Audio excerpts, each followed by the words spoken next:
Maraming salamat, Atty. Abra. Utang na loob ko sa inyo ang buhay ko. Na-picture mo ba yung mga taong tumulis na? Sa isang lalaki at isang babae. May lalaki. Parang ito nga. Tingin mo mamumukhaan mo? Naman, boss.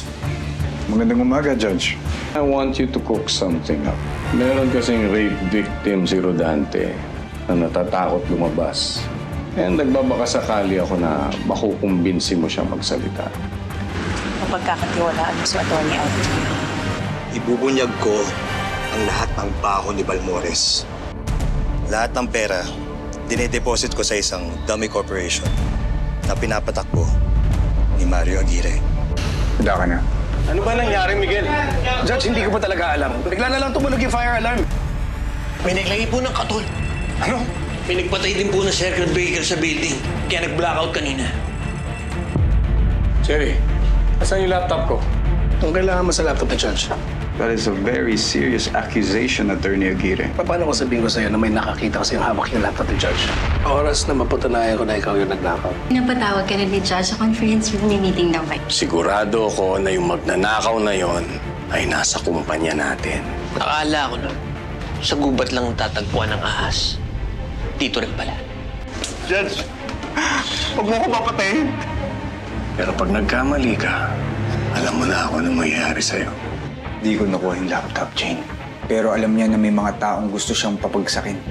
Kailangan ko pasukin ang loob ng utak niya. Pasasakin ko silang lahat hanggat makuha ko yung pinakamaliit na detalye sa kanilang operasyon. You have to choose, okay? Okay, Mommy. I think I want this one. Can I feel it? Po ito nabili, Mommy. Bigay yan ng kaibigan ko a long time ago. Oh, saan mo nakuha to? Mommy, pero ako yung bumili. Bakit nasa'yo pa rin yung bracelet niya? Bakit na kay Fatima? Go! Norman? Strawberry? Rudy. Oo nga, si Rudy to. Pwede ko ba mamaya? Dito tayo. Rudy, nangako ka sa akin noon. Nasabay tayong aalis kay Judge. Anong ginawa mo? Ibigay mo sa akin ang mga fights. Yung ebidensya na yun, ang paraan. Para magkasama na ulit tayo.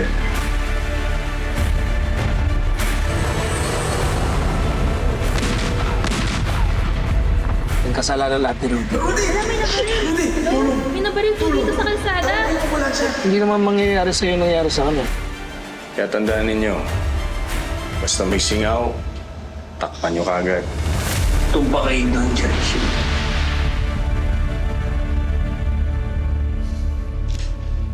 Ako yung dahilan kung bakit napatay si Rudy. Dapat hindi ko siya pinabayaan. Pero huwag mong sisihin yung sarili mo. Alam ni Rudy yung ginagawa niya. Oo nga, Pido. Ginawa naman natin lahat para maproteksyonan siya at yung anak niya.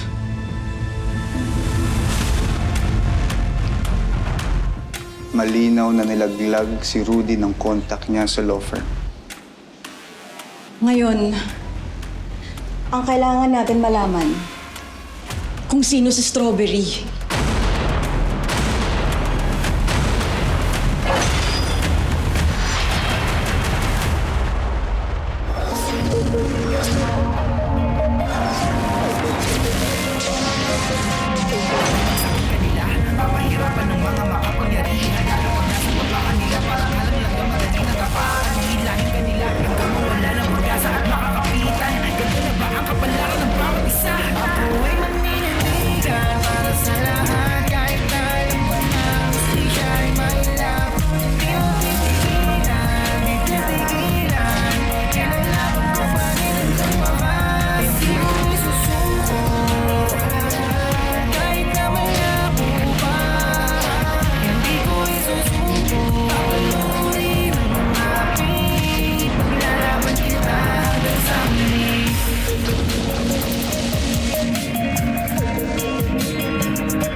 Si Papa. Di niyo siya kasama?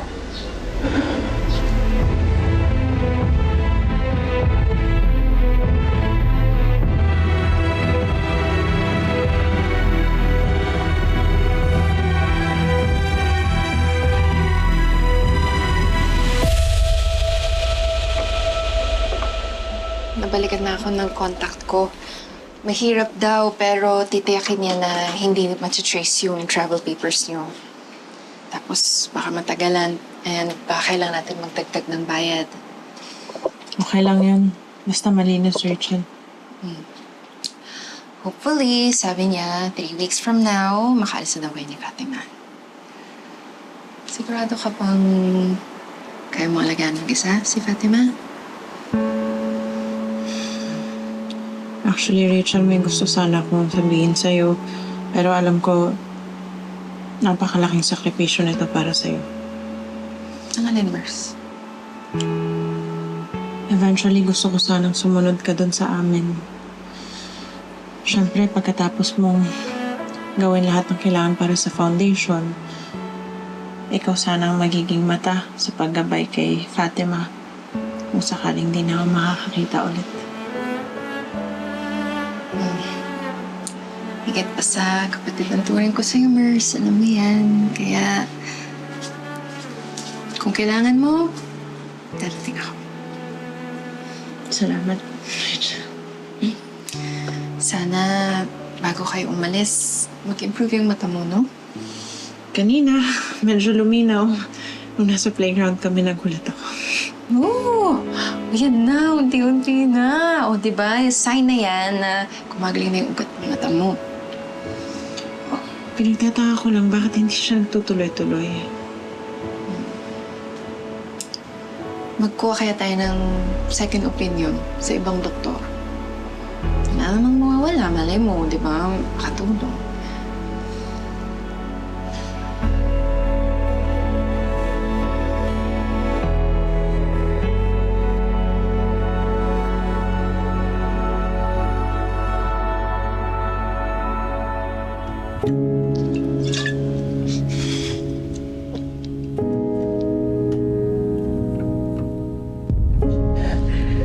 Mahal na mahal kita, Strawberry. Pangako, magsasama tayo. Kasama ang anak natin.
Ikaw naman kasi.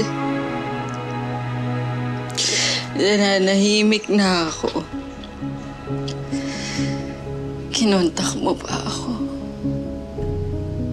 Gusto mo pa ako gamitin ba kay Judge? Tanga mo. Ang tanga mo. Tanga ka. Kung ikaw nga wala ka nagawa. Ako ba? Ha? Ako ba?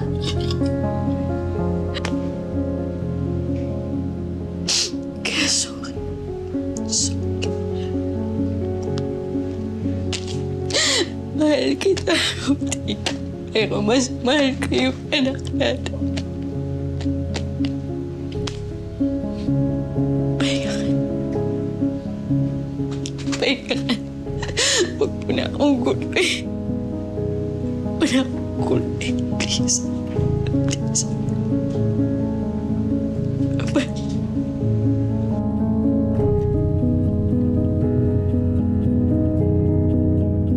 Nag-CR lang ba siya? Diyan ba siya? Kaya,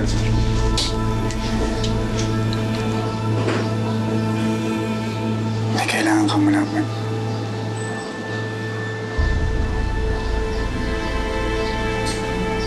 May nangyari nangyari sa papa mo?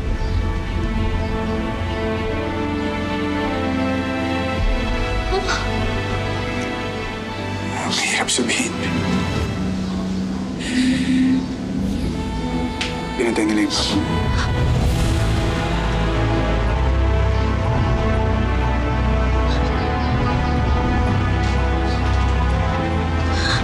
Hindi. Hindi totoo yan. Hindi totoo yan. Hindi totoo yan. Sorry. Hindi totoo yan. Nasaan si Papa? Ano ginawa nila kay Papa? Hindi. Hindi to. Gusto ko siya makita. Gusto ko siya makita. Bea, hindi pa pwede. Delikado pa. Wala akong pake! Tatay ko yun! Karapatan ko yun! Hindi niyo ba naiintindihan? Tatay ko yun! Karapatan ko siyang makita! Wala akong pakialam kung delikado!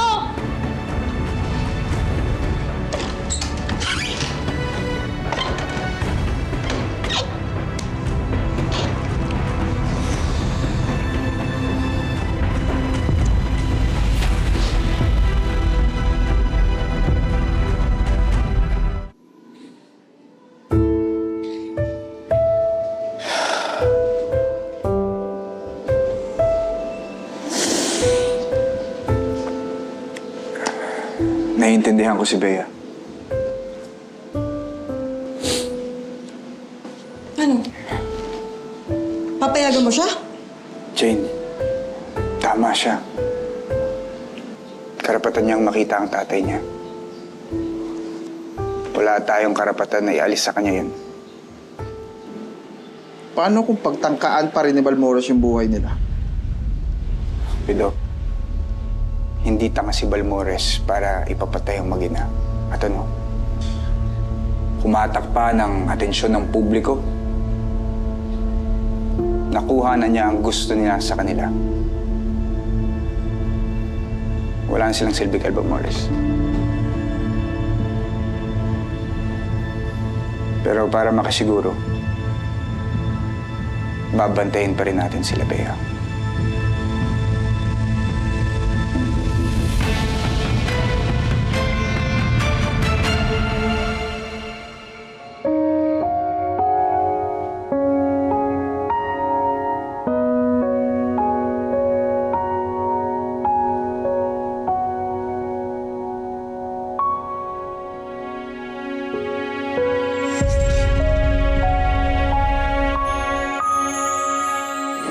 Norman?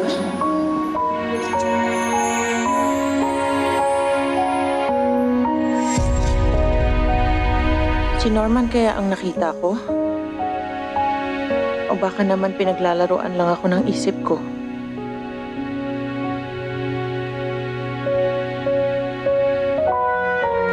Diyos ko, tulungan mo ako. Sana tuluyan ng luminaw sa akin ang lahat.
Tutuloy ko.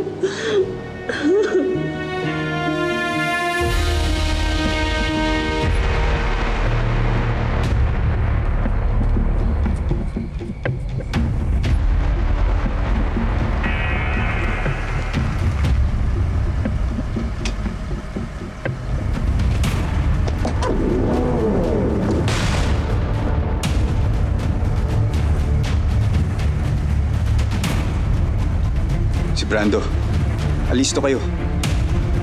Pido, kapag sinubukan niyang lapitan ng mag-ina, unahan ko siya.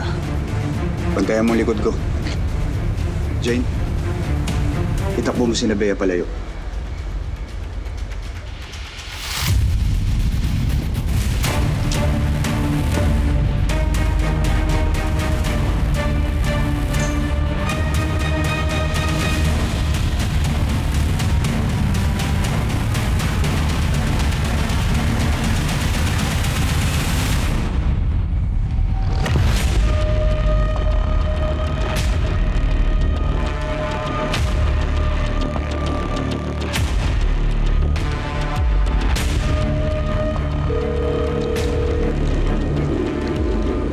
Hello, Dodge. Nakita ko na yung mag-ina. Silang dalawa lang. Walang kasama. Tutumbang ko na.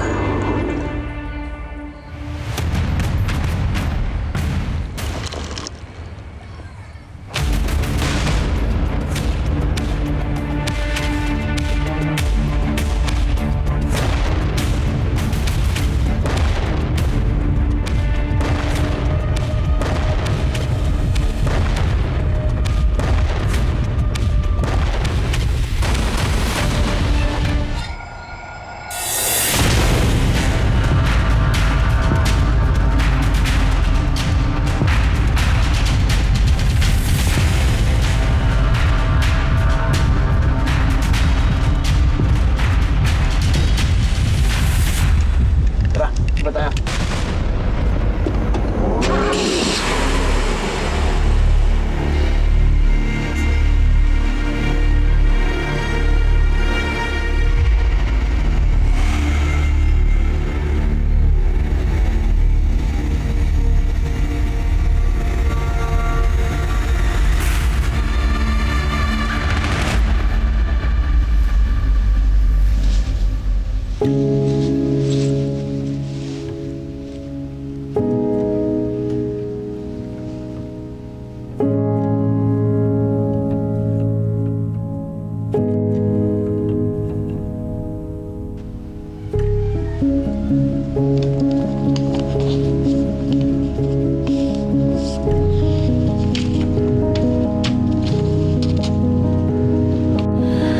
Anak, inaasahan ko na makukuha mo ang mga sulat na ito sa mga gamit ko.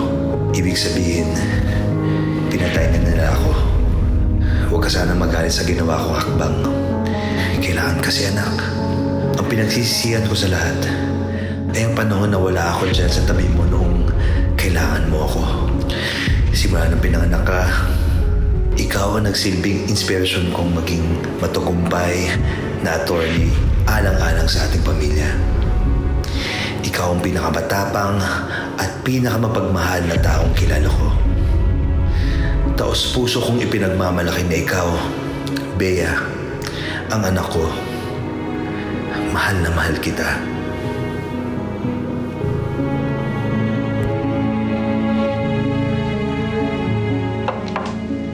Bea? Pwede ba tayo mag-usap? Opo, pasok po.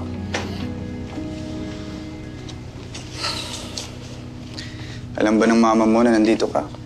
Pumayag siya. Desisyon ko na po to, attorney. Huwag po kayong mag-alala. Tiniyak ko po na walang nakasunod sa akin papunta dito. Bakit ka pa bumalik, Bea? Dapat sumama ka na lang sa mama mo. Doon lang matatahimik ang buhay mo. Ang buhay niyo. Hindi rin po ako matatahimik doon. Gusto kong gumante. Gusto kong pagbayaran ni Balmores lahat ng ginawa niya sa lahat ng tao na inapi niya. Lalo na kay Papa.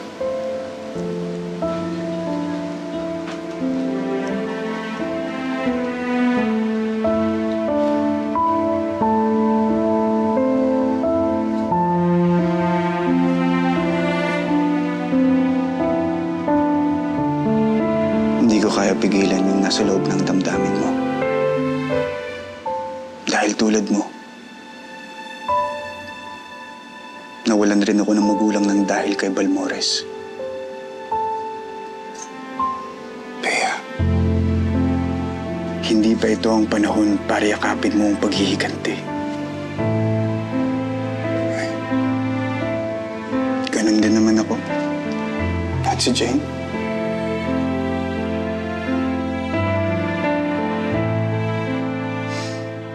Halos kaedad ka namin nung maranasan namin ang kahayupan ni Balmores.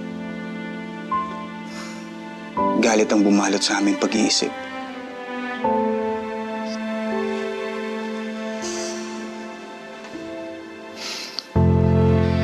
Bea, gusto namin pabagsakin si Balmores. Pero mapanganib. Ba't walang kasiguraduhan? Pwede kami magtagumpay o pwede kami mapatay. Tulad ng papa mo.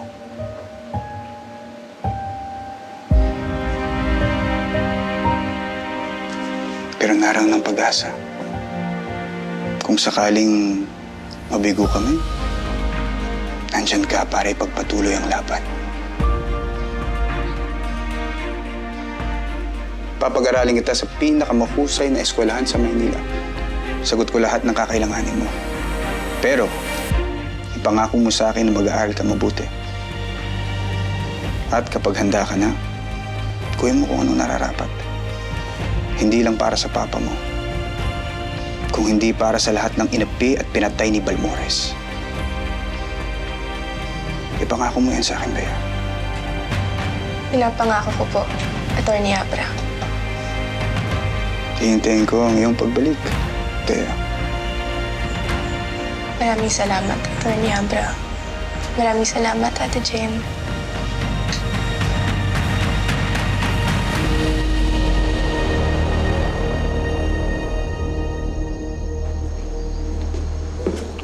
Seryoso ka talagang isasali mo si Bea sa mga plano natin? Jane, kahit anong gawin natin, hindi natin siya mapipigilan. Kaya nga, kinumbinsi ko muna siyang mag-aral. Para makalimutan niyo muna lahat ng nangyari. Para makalimutan niyo muna ang pagganti. Ngayon, nasa atin ang bola. Bibigyan pa ba natin siya ng dahilan para maghigante pagkatapos niya mag-aral? Jane, Pido, nasa balikat natin ang kinabukasan ni Bea. At yun ay nakasalalay sa pagpapabagsak kay Balmores sa lalong madaling panahon. Ngayong patay na si Rudy, paano tayo magsisimula ulit? Kailangan kong makuha ang tiwala ni Balmores sa pinakamadaling paraan. Para malaya akong makaikot sa law firm at mahanap ang impormasyong kinakailangan natin. Attorney, makukuha mo lang yung tiwala mong hayop na yun kapag pumasok ka rin sa illegal. Hindi pa kailangan yung Pido. Si Gov. Rodante, siya ang susi. Patatalsikin ko siya habang inaalam natin kung sino ang humudas kay Rudy sa loob ng law firm.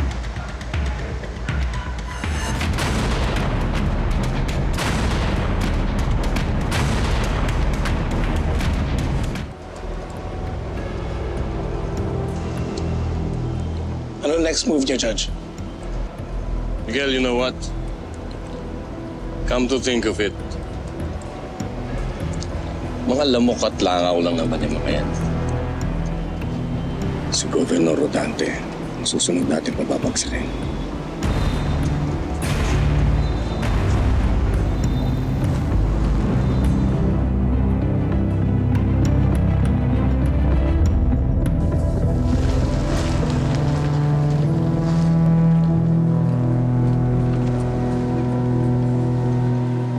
Gob, sigurado ko ba makikipag-usap ka dyan kay Judge?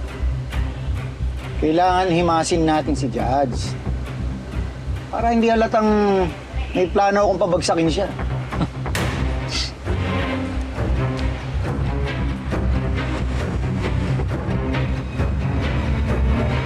Gov, si Lovely.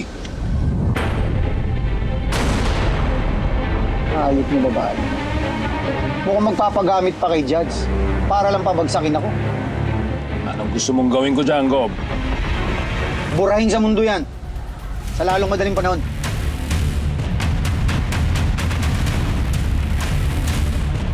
Susunod ko.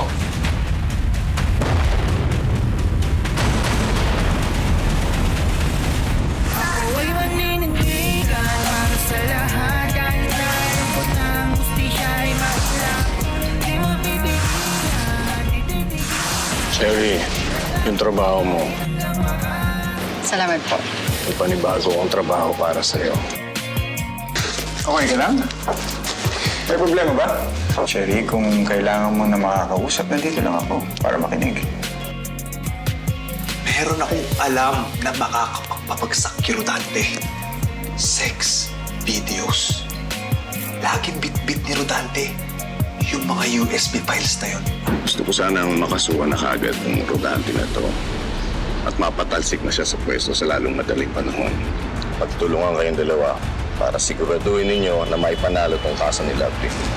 Sana nga matapos agad yung kaso para makaalis na kayo, di ba? Pagkatapos nito, wala nang makakapigil sa akin na pag-alis ng Pilipinas kasama si Fatima. Anyway, I just have to work with Attorney Abra for now. Bakit hindi ako when I can tell you the provisions of the law myself? Saselos ka ba? Si Dad ang pumilit, kay Dad ka magprotesta kung kaya ng pagkalalaki mo. Sigurado ako gagamitin nila si Lovely laban sa akin. Para mapatalsik ako sa pwesto. Anong plano mo, Gov? Brother, ako nabibira kay Lovely eh. Pag may bumulag, diray mo na rin. Sige, sige.